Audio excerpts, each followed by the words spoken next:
Кратко отвечу на 3 вопроса, которые мне задают мои друзья, и мы по этим вопросам сделаем небольшие видосы. Итак, вопросы будут следующего плана.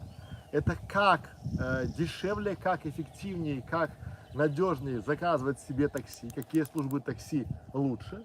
Второй вопрос, это получается про рестораны Грузии, то есть куда пойти, как правильно выбрать этот ресторан, опять же я проговорю там, да. И третий вопрос, это опять же про то, давать ли чаевые официанту, надо ли давать чаевые, сколько стоит чаевые, сколько давать, сколько принято, за что давать, и потому что много-много вопросов сыпется по этому вопросу, и мы поэтому поотвечаем.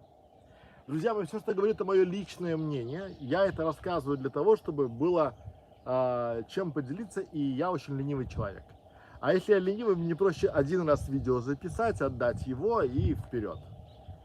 Итак, первое. Службы такси в Грузии. Какая служба лучше, какая дешевле, какая надежней.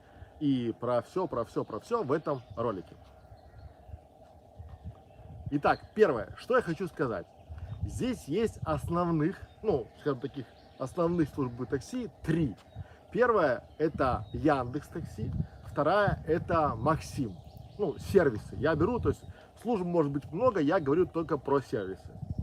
Третья есть Bolt, я им не пользовался, поэтому говорить не буду. То есть если сравнивать, то между Яндексом и Максимом.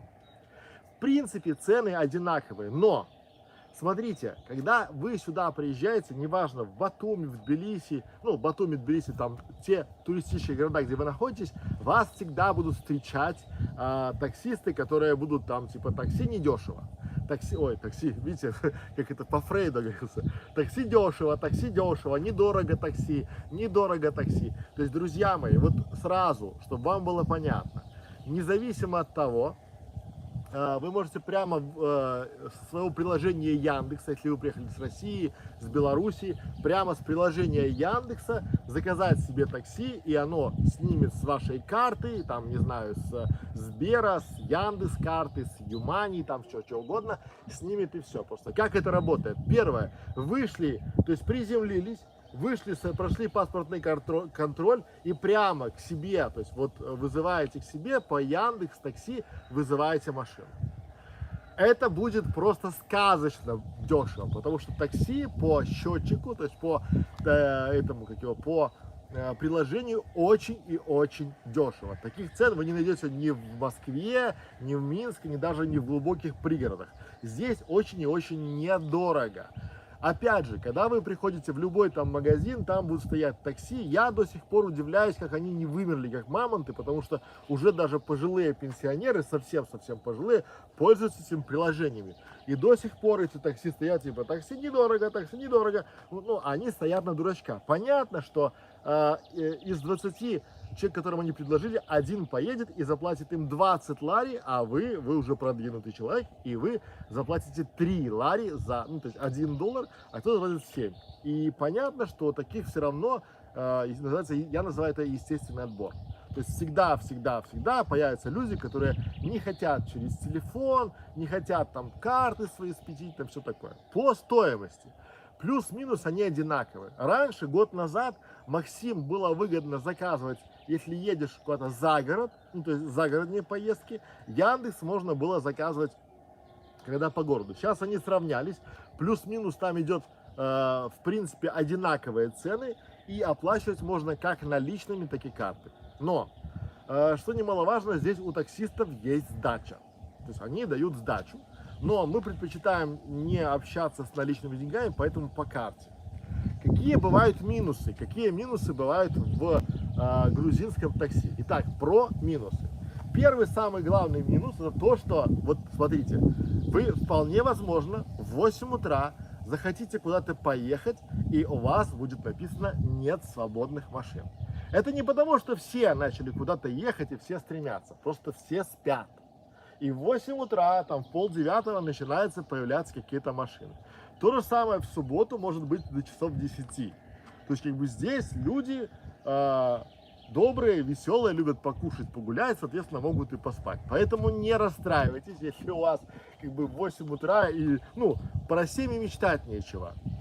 Есть индивидуумы, которые ездят, но будьте готовы к тому, что именно в тот день, именно в тот час, когда вам будет нужна машина такси, не будет свободных машин. Более того, даже не будет повышенного тарифа. Нет, он бывает. Повышенный тариф у Яндекса бывает, то есть проскальзывает. Или в Максиме можно увеличить стоимость поездки, и тогда типа там найдется желающий. Но будьте к этому готовы. Второй минус, который есть у который есть у таксистов, это есть не у Яндекс.Такси, не у Максима, а есть просто у такси. То есть второй минус, таксисты очень часто забывают выключить поездку. То есть вот он вас привез, постоял и поехал. И если к вам не пришла смс о том, что с вами там типа поездка завершена, то будьте на страже, пишите сразу в саппорт Яндекс.Такси либо Максима, деньги моментально возвращают, бывает еще даже с кодами. Но неприятно, скажем так, ложечки нашлись, поезд, а осадочек остался. Третий минус, который я тоже называю, как бы, ну, в такси, то есть я такого просто не видел в других странах. То есть, смотрите, вы вызываете машину, человек приезжает и становится на... Вы ему показываете, мы же едем туда, поэтому тебе надо развернуться и приехать сюда. Он кивает головой и стоит. Вы переходите дорогу, то есть, да, то есть, а я еще часто бывает иду, перехожу по пешеходному переходу, потом иду к нему, сажусь, и вот этот человек берет и разворачивается и едет. И у меня всегда вопрос, почему? Этот вопрос без ответа остается, как бы, ну, вот такой момент.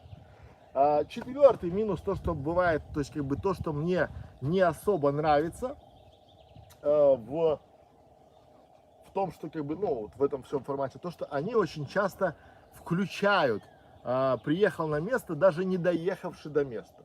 Либо не смотрят вообще на карту. То есть он бывает, Яндекс им рисует, как проехать быстрее, а они едут куда-то в сторону. И ты, бывает, у тебя стоит 3 минуты ожидания машины, потом ты ждешь 3, потом приходит 5, потом 6, потом он звонит тебе, говорит, я сейчас заеду и там приеду, там сюда-сюда. На этом, я думаю, минусы заканчиваются. И они все оправдываются одним большим плюсом, потому что в Грузии классные, добрые, теплые водители. Вот тут не негативят. Понимаете, вот бывает так, в Москве, когда едешь в такси там, да, то есть если машина премиум класса, то он тебе рассказывает про бизнес, про то, что он сейчас просто как бы вот в бизнесе, и он так себя развлекает, это его машина, и он так вот развлекается, да, то есть как бы есть как бы свои плюсы и минусы, но в Грузии таксисты в большинстве случаев, они очень и очень лояльны, ну, скажем так, они добрые, несмотря на то, что вот второй как бы аргумент в их пользу, что при такой стоимости поездки я не понимаю, как у них складывается арифметика. Ну, очень и очень низкая стоимость поездки, конкуренции таковой мало, и при этом как бы все работают. Ежики кололись и лезли на кактус. Но это мне, как, скажем так, как человек, который ездит на такси 2, 3, 5, 10 раз в день, даже на руку, потому что каждая поездка, чем дешевле, тем лучше. Вот. Но и эта стоимость, дешевизна поездок, она оправдывает, ну, скажем так, не совсем бывает тот сервис. Но опять же, есть в Яндексе, есть и в Максиме, в Яндексе точно есть там класс выше, то есть есть эконом и есть класс повыше, то есть и там есть минивэн, соответственно, получается. Скачивайте приложение. Скачивайте приложение, у вас получается здесь работает, если у вас есть приложение Яндекса, то вы в принципе можете им пользоваться прямо на территории Грузии, оно международное приложение и Яндекс.Такси, Яндекс.Го сейчас, да, вот, а Максим скачать. Ссылочка на Максим будет внизу, поэтому можете перейти, скачать приложение, пусть оно у вас будет. Потому что вот сегодня мы хотели ехать в Ботанический сад, сюда, да, Яндекс.Такси машин свободных не было, а Максим вполне себе приехал. Поэтому пользуйтесь услугами такси, здесь оно очень и очень недорогое, машины чистые в большинстве, да, вот, люди, водители приятные, опрятные, бывают веселые, кстати, бывают очень и очень позитивные люди. Вот мы сегодня с утра ехали с человеком, который, он прям излучает позитив. У него там, ему хочется поставить 5 звезд там, да, то есть, и я призываю вас не забывать ставить вот положительные оценки таким людям и при этом ставить негативные оценки тем, кто вам не понравился, потому что в следующий раз Яндекс не будет вам их подбрасывать в ленте, потому что если вы не поставили, не оценили этого водителя, то в следующий раз он может опять к вам приехать. Водителей много, машин много, их становится больше и больше и больше, конкуренция выше, они уже понимают, что такое рейтинг такси, рейтинг водителя, и понимают то, что чем выше рейтинг, тем вкуснее и постоянно у тебя будут регулярные заказы, поэтому ставьте отзывы, говорите, и будет вам счастье. Пора барабан. Нормально? Да. Так, второй вопрос. Дай-ка мне воды, пожалуйста. Сейчас я воды попью.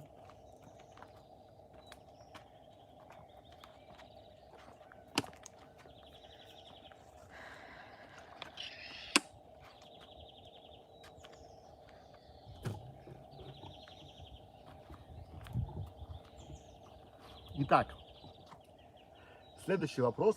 Давайте про официанта, потому что у меня пригорает. Итак, официанты в ресторанах Грузии. Как давать и давать ли вообще чаевые, куда обращать внимание и как здесь мне нравится грузинский сервис в ресторанах.